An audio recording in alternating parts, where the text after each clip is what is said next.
وإيجر مسد يجون هذا من مسد ينبود طمرة سورة خنارة سياسوتين يجودا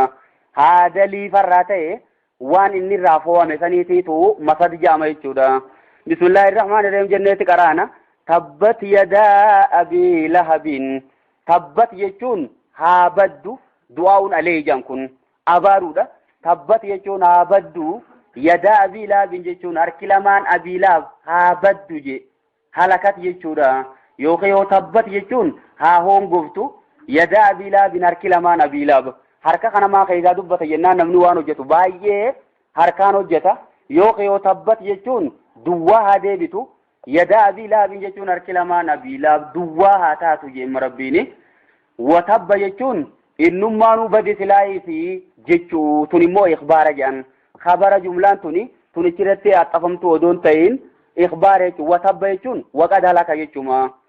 waqad halaka inninuu bade duraanuun jiru harkisaa duwwaa zeeroo haa taatu jemma rabbiini abii lahab jechi kun eeysarraa dhufe dhiiroo jarumaa moggaatee fi jan maqaan isaa inni abdul uzzaadha jan uzza sanamaani moggaafame gabricha sanamaati bakka ammoo abii lahabii kana wanni moggaaftee fi qureeshiin fuulli isaa waan bareeduuf lahabii jechuun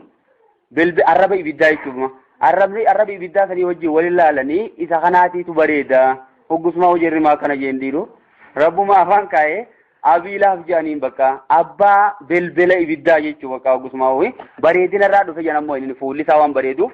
kuni isaa moggaafame maa aghnaa anhu jechuun isarraan deebisu maaluu qabeenyi isaati wamaa kasaba jechuun wanni inni horees ilmaan isaa jechuudha qabeenyi isaatii fi wanni inni horees irraan deebiftu sayaslaa jechuun fuuldura seenuu ta'a naaran jechuun ibidda zaata lahabin jechuun arraba qabdu san ammalaa kuniyaan isaatii fi kuniyaan inni moggaafamee fi ibiddi jahannam wal fakkaate jechuudha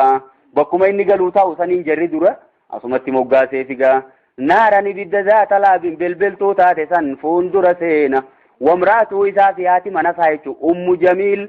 bintu harbiiti obboleetii abii sufyaanii jedhama isiin sunis fuuldura seenti hammaalata laxa jechuun ta qoraan ba'attee deemtu saniin baanaa jemma rabbiin aanii hammaalata laxabii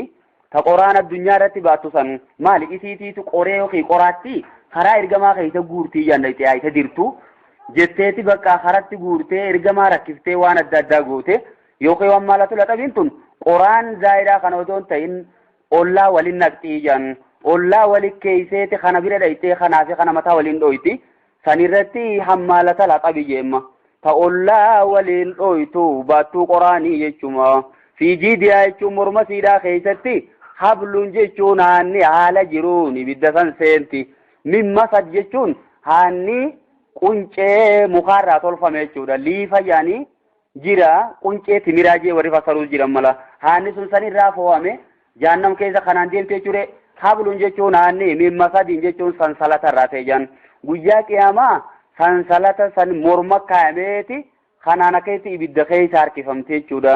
saniin seenti isiin achitti isi maal gooti jan abbaa mana isiidhaa sanitti ibidda dabalti jan daranuu qoraan itti guurte achitti akkuma asittuu qoraan guuruu turte akkuma asittuu ergamaa irratti kakaasuu turte abbaa mana isiidhaa guyyaa tokkomma kaatee ergamaan ayata kana dhageessi dhugaa suuraa kana dhageenyaan maal godhaa ilmi abdallaa kun nadu dubbataa ani bari sayyidatu nisaa'i qureeshin ani bar goftittiidha barra akkami waan kana na dubbata jettee dhagaa guurattee dhagaa kanaan afaan isaa keessa buusa jettee qoloosii keessa guurtee dhuftee ergamaan arke jaan kana laalee qaallittiin dhufte gaayii jennaan abbaan bakrii kana jeen amma ergamaadhaan humaan agartu ati caljii jeeni dhuftee amma abbaa bakrii gaafate eeysa qotemee shariini keessun na dubbata jaanii anaa fi inni eeysaa walit deemna sanuu dhagaa kanaan afaan isaa keessa guuraa jettee mee barbaadima jeeniin inisi hin jiru jechuunis hin taatu mee barbaadi jeetuma cal bakka barbaaddee dhabdee akkasi kaatee kuttee rabbiin isii hongeessee deebite guyyaa qiyaamaatis akkasumatti qoraan ibiddatti guuruu teeyse abbaa mana siidatti suuratu